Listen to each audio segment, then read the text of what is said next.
সহায়ক জাহাজ, অর্থাৎ যুদ্ধের সমস্ত প্রস্তুতি নিয়েই এগিয়ে যাচ্ছে মার্কিন বাহিনী। কিন্তু আমেরিকান এয়ারক্রাফট ক্যারিয়ারের জন্য ইরান কি রেডি করে বসে আছে তা কি ট্রাম্প জানেন? আমেরিকান $বিলিয়ন এয়ারক্রাফট ক্যারিয়ারকে ডুবিয়ে দিতে 3 স্তরের মিসাইল সিস্টেম নিয়ে পাল্টা আক্রমণের জন্য প্রস্তুত ইরান। কি এমন পরীক্ষা চালালো ইরান যে হঠাৎ করে গোটা আন্তর্জাতিক মহলে এত হইচই শুরু হলো? খবরটা যখন প্রথম বেরোলো তখন অনেকেই ভেবেছিল এটা হয়তো সাধারণ কোনো সামরিক মহড়া, কিন্তু যখন বিশ্লেষকরা সেই ফুটেজ ঘেটে দেখতে শুরু করলেন তখনই আসল চমকটা সামনে এলো। ইরান এমন কিছু একটা পরীক্ষা করেছে যা আগে কোনোদিন কেউ দেখেনি। বাইরে থেকে দেখলে মনে হবে এটা হয়তো মাটিতে চলা কোনো সাধারণ যান, কিন্তু এই যানের গতি দেখে সবার চোখ কপালে উঠেছে। ঘন্টায় 1200 কিলোমিটারেরও বেশি গতিতে ছুটে যাচ্ছে এটা, অর্থাৎ এটা প্রায় সুপারসনিক স্পিডের কাছাকাছি। এখন প্রশ্ন হলো ইরান কিভাবে এমন একটা জিনিস বানালো?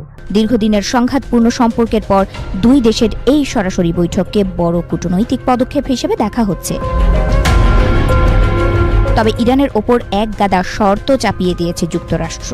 পরমাণু কর্মসূচির পাশাপাশি ব্যালিস্টিক মিসাইল কর্মসূচিও বন্ধ করতে ইরানকে শর্ত জুড়ে দিয়েছে ট্রাম্প প্রশাসন। তবে পরমাণু কর্মসূচি নিয়ে চুক্তিতে রাজি থাকলেও ব্যালিস্টিক মিসাইল কর্মসূচির বিষয়ে কোনো ধরনের আলোচনা হবে না বলে সাফ জানিয়ে দিয়েছেন ইরানের কর্মকর্তারা। সত্যি কি সম্ভাব্য যুদ্ধের সকল সমীকরণ বদলে দিতে চলেছে ইরানের সামরিক বাহিনী? খোররাম শহর 4 মডেলের ব্যালিস্টিক মিসাইল উন্মোচন করে ইরান মধ্যপ্রাচ্যে কতটা শক্তিশালী হলো? ইসরায়েল এবং যুক্তরাষ্ট্রের সামরিক ঘাঁটিতে এই মিসাইল দিয়েই কি হামলা চালাবে ইরান? সর্বোচ্চ 16 ম্যাক গতিতে ছুটতে পারা খোররাম শহর 4 মডেলের মিসাইলটি মাত্র 12 মিনিটের মাথায় শত্রুপক্ষের আস্তানা গুড়িয়ে দিতে সক্ষম। মধ্যপ্রাচ্যের সামরিক বাস্তবতা এখন আর আগের মতো নেই।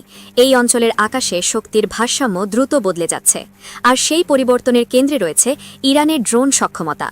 দীর্ঘদিনের নিষেধাজ্ঞা ও আন্তর্জাতিক চাপের মধ্যেও তেহরান যে পথে এগিয়েছে, হাদিদ 110 তারই সাম্প্রতিক উদাহরণ। খেলা